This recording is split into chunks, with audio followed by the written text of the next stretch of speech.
વૈશાખ મહિનાના શુક્લ પક્ષની તૃતીયા એટલે કે અક્ષય તૃતીયા અથવા અખાત્રીજ. અક્ષયનો અર્થ છે કે ક્યારેય સમાપ્ત ન થાય તે.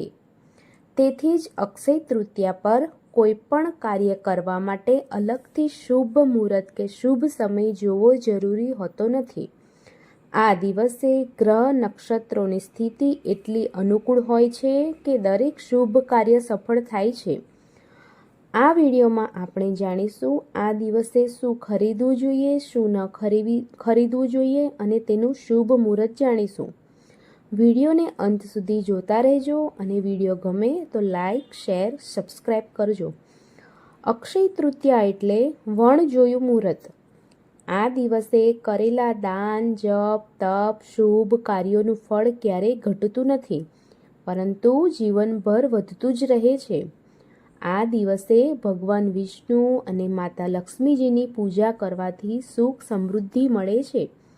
આ દિવસને કોઈ ખાસ મુહૂર્ત વગર પણ શુભ માનવામાં આવે છે.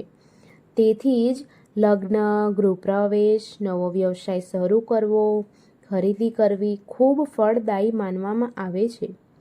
ખેડૂતો પણ આ દિવસે પોતાના ખેતરમાં શુભ મુહૂર્ત કરીને ખેતીનું નવું વર્ષ ચાલુ કરે છે. અક્ષય તૃતીયાને અબુઝ મુહૂર્ત તરીકે પણ ઓળખવામાં આવે છે. અક્ષય તૃતીયા તેમજ વસંત પંચમી, વિજયાદશમી, દેવ ઉઠી એકાદશી તેમજ ગુરુ પુષ્ય યોગ આ બધા જ દિવસો અબુઝ મુહૂર્ત તરીકે ઓળખવામાં આવે છે. આ બધા દિવસોમાં નકારાત્મક ઉર્જા ઓછી અને સકારાત્મક ઉર્જા વધુ હોય છે. તેથી કોઈ પણ શુભ કાર્ય સરળતાથી શરૂ કરી શકાય છે. આ તિથિ પર કેટલીક વસ્તુઓની ખરીદી કરવાનું ફળ લાંબા સમય સુધી કાયમ રહે છે.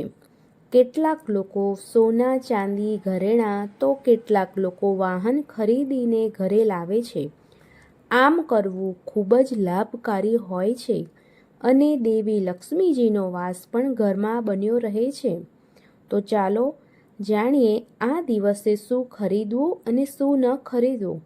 પરંતુ તેના પહેલાં ખરીદીને શુભ મુહૂર્ત જાણી લઈએ. 19 તારીખના મુહૂર્ત પ્રમાણે સવારે 10:49 થી બપોરના 12:21 સુધી, બપોરે 1:58 થી 3:35 સુધી, સાંજે 6:50 થી 10:58 સુધી, રાત્રે 1:43 થી 3:06 સુધી અને 20 તારીખે વહેલી સવારે 4:29 થી 5:52 સુધી ખૂબ સારા મુહૂર્ત છે, જેમાં ખરીદી કરવાની ખૂબ શુભ માનવામાં આવે છે. હવે જાણીશું કે આ દિવસે શું ખરીદી શકાય. આ દિવસે સોનું, ચાંદી ખરીદી શકાય છે. સોના, ચાંદીની ખરીદીને ઉત્તમ ગણવામાં આવે છે. જો કે હાલમાં સોનાના ભાવ એટલા વધી ગયા છે કે સોનું, ચાંદી ખરીદતા પહેલાં વિચાર કરવો પડે છે. પરંતુ સોનું, ચાંદી ખરીદ્યા વિના પણ અખાત્રીજને ખાસ બનાવી શકાય છે. તો ચાલો જાણીએ અક્ષય તૃતીયા પર સોના સિવાય કઈ વસ્તુઓ અક્ષય તૃતીયાના દિવસે માટીના વાસણ, દીવો વગેરે ખરીદવું શુભ માનવામાં આવે છે, જે ઘરમાં સકારાત્મક ઉર્જા લાવે છે અને શાંતિ જાળવી રાખે છે. તાંબાને પણ શુભ ધાતુ માનવામાં આવે છે.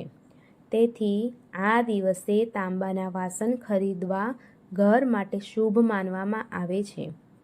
હળદર અને ચોખાનો ઉપયોગ પૂજામાં થાય છે અને તેને શુભતાના પ્રતીક પણ માનવામાં આવે છે. તેથી આ દિવસે તેને ખરીદીને ઘરે લાવવું શુભ માનવામાં આવે છે.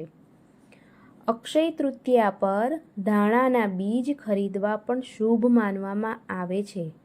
તે સંપત્તિ અને સમૃદ્ધિ સાથે સંકળાયેલું છે. લાલ કાપડ અને કપાસ પણ પૂજામાં ઉપયોગી છે. તેને ખરીદવું પણ શુભ માનવામાં આવે છે. જમીન કે સંપત્તિ પણ ખરીદી શકાય છે. કોઈ નાનું મોટું વાહન પણ ખરીદી શકાય છે. કોઈ ધાર્મિક વસ્તુઓ જેવી કે ભગવાનની મૂર્તિ, શંખ, કળશ કે પૂજા સામગ્રી ખરીદવી પણ ફળદાયી માનવામાં આવે છે. આ દિવસે સિંધવ નમક ખરીદી શકાય છે. તેનાથી ઘરમાં શાંતિ વધે છે અને કર્જ જેવી પરેશાની દૂર થાય છે. જો તમે કંઈ પણ ખરીદી શકતા નથી તો આ દિવસે જરૂરિયાતમંદોને દાન કરવું પણ એટલું જ સારું માનવામાં આવે છે. આમ કરવાથી મનમાં શાંતિ આવે છે અને ઘરમાં સકારાત્મક વાતાવરણ જળવાઈ રહે છે. હવે જાણીશું અક્ષય તૃતીયાના દિવસે શું ન ખરીદવું જોઈએ. આ દિવસે કાળા રંગની વસ્તુઓ ભૂલથી પણ ન ખરીદવી જોઈએ. લોખંડની વસ્તુઓ પણ ન ખરીદવી જોઈએ. આ અશુભ થઈ શકે છે અને તમારી સુખ સમૃદ્ધિ પર પ્રભાવ પડી શકે છે.